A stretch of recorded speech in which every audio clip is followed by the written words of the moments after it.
Assalamualaikum warahmatullahi wabarakatuh.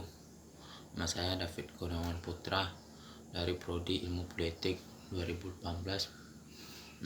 Baiklah, di sini saya akan menjelaskan materi tentang metode dan teknik penyusunan rancangan peraturan perundang-undangan.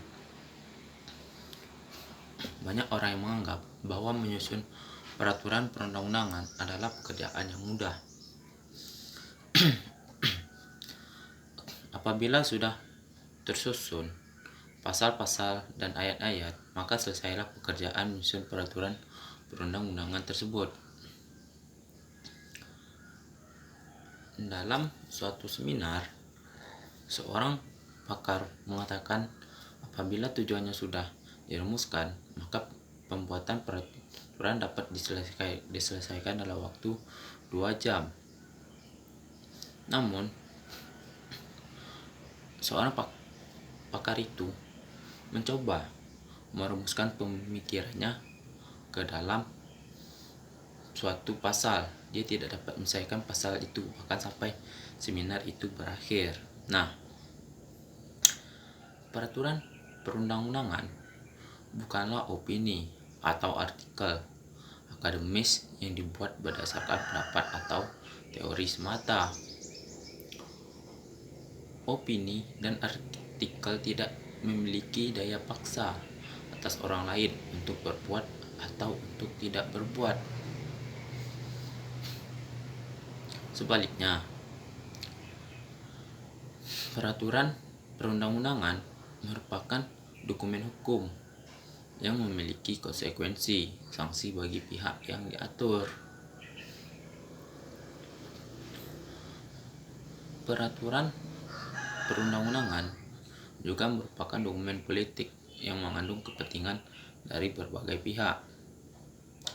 Apabila seseorang ingin menyusun peraturan perundang-undangan yang baik, maka seseorang perlu memiliki pengetahuan dan keterampilan untuk menyusunnya. Nah, berikut akan coba saya uraikan secara singkat pengetahuan dan keterampilan tersebut. Nah, yang pertama itu untuk mengetahui teori perundang-undangan. Mengetahui teori perundang-undangan maksudnya mengetahui dasar-dasar penyusunan peraturan perundang-undangan, yaitu asas-asas pembentukan peraturan perundang-undangan, kewenangan pembentukan peraturan perundang-undangan, jenis dan hierarki peraturan perundang-undangan, serta materi muatan peraturan perundang-undangan.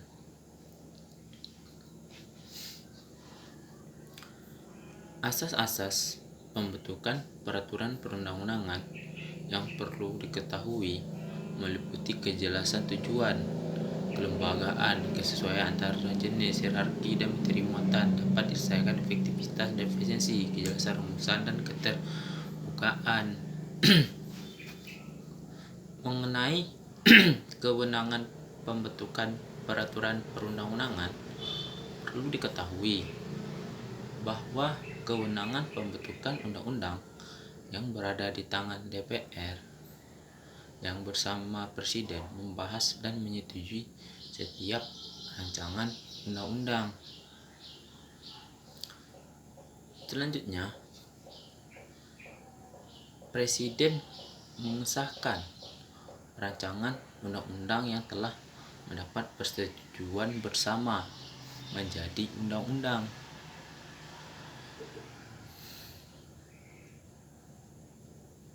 Pembuatan undang-undang pada hakikatnya merupakan kekuasaan bersama antara DPR dan Presiden, sharing power. Sementara kewenangan pembentukan peraturan perundang-undangan yang tingkatannya di bawah undang-undang merupakan kewenangan Presiden, kepala daerah, atau pimpinan kementerian atau lembaga sesuai kewenangannya. Maka perlu diketahui hierarki peraturan perundang-undangan dari yang tertinggi sampai terendah adalah Undang-Undang 1945 TAP MPR, Undang-Undang Peraturan Pemerintah pengganti undang-undang, peraturan pemerintah, peraturan presiden, peraturan daerah provinsi, dan peraturan daerah kabupaten kota.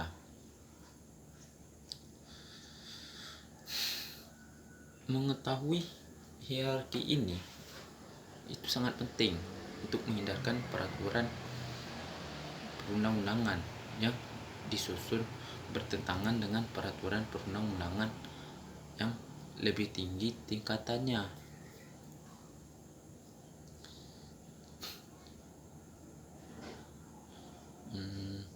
Sementara materi yang dimuat dalam peraturan perundang-undangan harus sesuai dengan jenis, fungsi, dan hierarki peraturan perundang-undangan.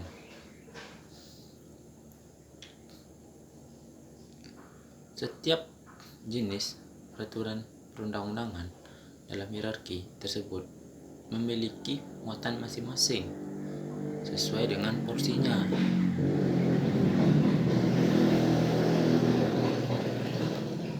Untuk mengetahui proses pembuatan peraturan perundang-undangan, yaitu pengetahuan ini meliputi tahapan pembentukan peraturan perundang-undangan yang meliputi perencanaan, penyusunan, pembahasan, pengesahan, dan pengundangan. Nah, yang A yaitu perencanaan.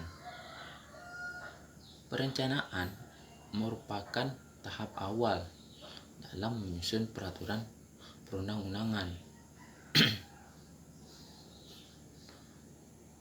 Dalam perencanaan diinventarisasi masalah yang ingin diselesaikan beserta latar belakang dan tujuan penyusunan peraturan perundang-undangan.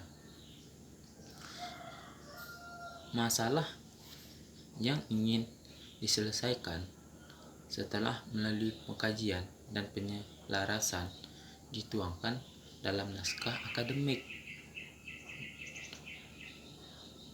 Setelah siap dengan naskah akademik, kemudian diusulkan untuk dimasukkan ke dalam program penyusunan peraturan.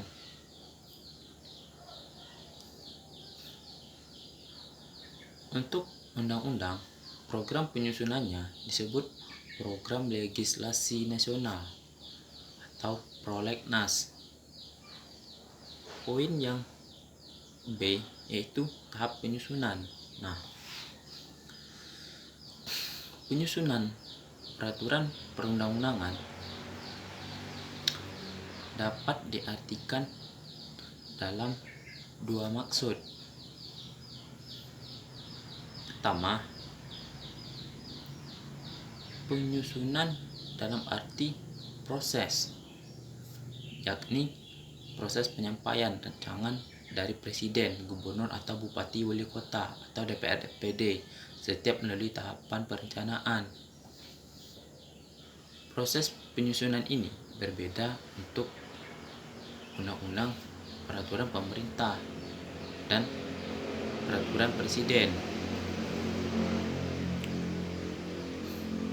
Kedua, yaitu penyusunan dalam arti teknik penyusunan, yakni pengetahuan mengenai tata cara pembuatan judul, pembukaan, batang tubuh, penutup, penjelasan, dan lampiran. Dan poin yang kecil yaitu pembahasan. Pembahasan adalah pembicaraan mengenai substansi peraturan perundang-undangan di antara pihak-pihak terkait.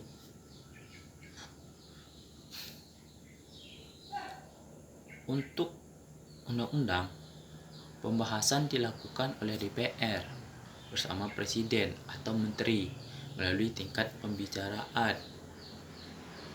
Untuk peraturan di bawahnya, pembahasan dilakukan oleh instansi terkait tanpa keterlibatan DPR. Selanjutnya yaitu poin yang D, yaitu tahap pengesahan. Untuk undang-undang, rancangan undang-undang yang telah disetujui bersama oleh DPR dan Presiden disampaikan oleh pimpinan DPR kepada Presiden untuk disahkan menjadi undang-undang.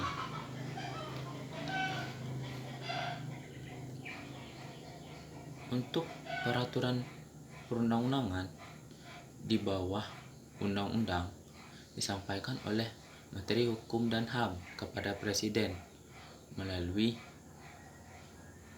Kementerian Sekretariat Negara atau Sekretariat Kabinet. Poin selanjutnya yaitu E, pengundangan. Pengundangan adalah penempatan peraturan perundang-undangan dalam lembaran negara Republik Indonesia. Tambahan lembaran negara Republik Indonesia, Berita Negara Republik Indonesia, tambahan Berita Negara Republik Indonesia, lembaran daerah, tambahan lembaran daerah atau berita daerah. Tujuan pengundangan adalah agar masyarakat mengetahui isi peraturan perundang-undangan tersebut dan dapat menjadi acuan kapan suatu peraturan perundang-undangan mulai berlaku dan meningkat. Untuk mengetahui hal-hal khusus untuk menyusun peraturan perundang-undangan yang baik, selain hal-hal tersebut juga perlu juga diketahui hal-hal khusus seperti tata cara pendelegasian wewenang, pengaturan penyidikan dan peraturan perundang-undangan. Pertama yaitu pendelegasian wewenang. Peraturan perundang-undangan yang lebih tinggi dapat mendelegasikan kewenangan mengatur lebih lanjut pada peraturan perundang-undangan yang lebih rendah.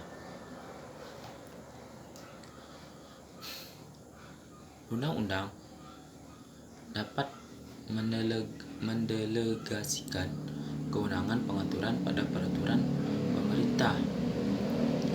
Peran pemerintah dapat mendelegasikan pada peraturan presiden dan seterusnya.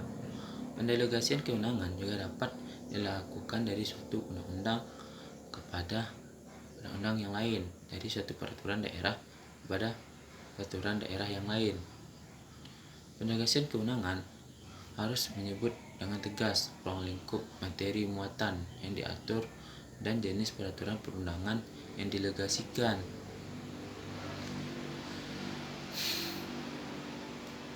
Yang B, penyidikan. Pengetahuan mengenai bagaimana membuat ketentuan penyidikan diperlukan ketika akan menyusun undang-undang dan peraturan daerah yang mengatur mengenai sanksi pidana.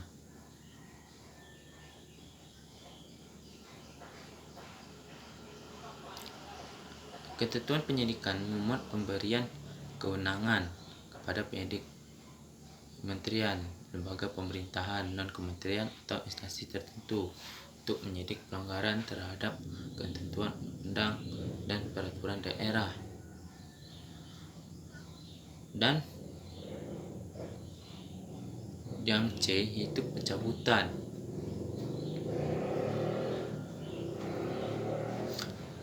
Apabila ada peraturan perundang-undangan lama tidak diperlukan lagi atau sudah tidak sesuai dengan perkembangan keadaan dan perlu diganti dengan peraturan perundang-undangan yang baru, maka peraturan perundang-undangan yang baru harus secara tegas mencabut peraturan perundang-undangan yang tidak diperlukan itu.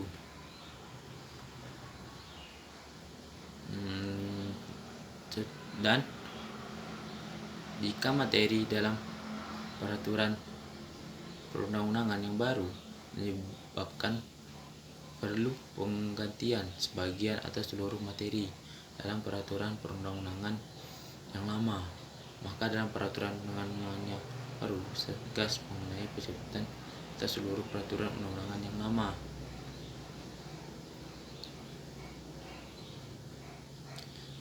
Yang terusnya yaitu yang D, perubahan. Perubahan peraturan perundangan dilakukan dengan cara menyisip atau menambah materi ke dalam peraturan perundang-undangan atau menghapus atau mengganti sebagian materi peraturan perundang-undangan.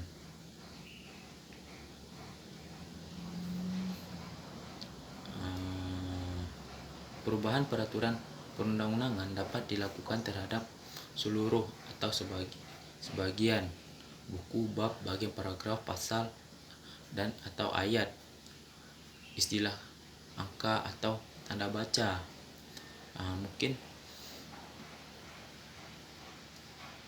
Mungkin hanya itu saja penjelasan dari saya mengenai metode dan teknik pembuatan rancangan peraturan perundangan. Lebih kurangnya saya mohon maaf. Assalamualaikum warahmatullahi wabarakatuh.